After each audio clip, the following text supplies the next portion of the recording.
이사야 10장과 사무엘하 간의 연관성을 살펴보면 두 본문 모두 이스라엘의 역사와 하나님의 주권, 심판, 그리고 구원의 메시지를 다루고 있습니다.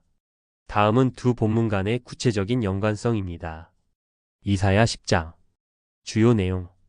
이사야 10장은 아수르 제국의 심판과 그들이 하나님의 도구로 사용되었음을 다룹니다.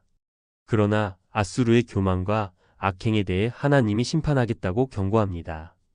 또한 남은 자들에 대한 소망을 제시합니다. 주제: 하나님의 주권, 심판, 그리고 구원의 약속이 강조됩니다. 하나님은 이스라엘을 심판하면서도 궁극적으로 구원할 계획을 가지고 계십니다. 사무엘하 주요 내용. 사무엘하에서는 다윗 왕의 통치와 관련된 사건들이 기록되어 있습니다. 다윗의 통치 아래 이스라엘의 왕국이 확장되고 그의 죄와 회개, 그리고 하나님과의 언약이 강조됩니다. 주제: 하나님의 언약, 왕권, 그리고 인간의 연약함이 중심 주제로 나타납니다.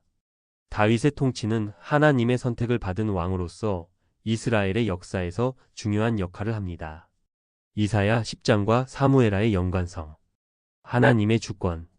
이사야 10장에서는 아수르가 하나님의 도구로 사용되지만 그들의 교만에 대해 심판받을 것임을 강조합니다. 사무엘하에서도 하나님은 다윗을 선택하여 이스라엘의 왕으로 세우십니다. 두 본문 모두 하나님이 역사 속에서 주권적으로 일하신다는 점을 강조합니다. 심판과 구원. 이사야 10장은 아수르의 심판을 다루며 사무엘하에서는 다윗의 죄에 대한 징계가 나타납니다. 그러나 두 본문 모두 궁극적으로 하나님이 이스라엘을 구원할 계획을 가지고 있다는 점에서 연결됩니다. 남은 자의 개념.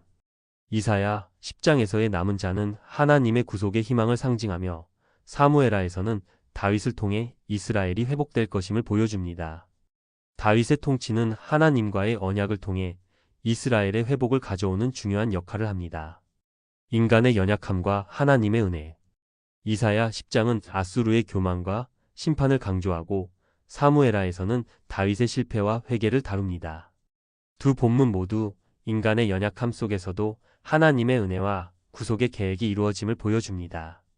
이사야 10장과 사무엘하는 각각 하나님의 심판과 구속 계획을 통해 이스라엘의 역사와 지도력의 중요성을 강조합니다. 두 본문은 하나님이 자신의 백성을 어떻게 인도하시고 그들의 불순종에 대해 어떻게 반응하시는지를 보여주며 궁극적으로 회복과 희망의 메시지를 전달합니다. 이러한 연관성들은 이사야 10장과 사무엘하가 서로 연결되어 있는 신학적 주제를 통해 하나님의 주권과 구속 계획을 이해하는 데 도움을 줍니다.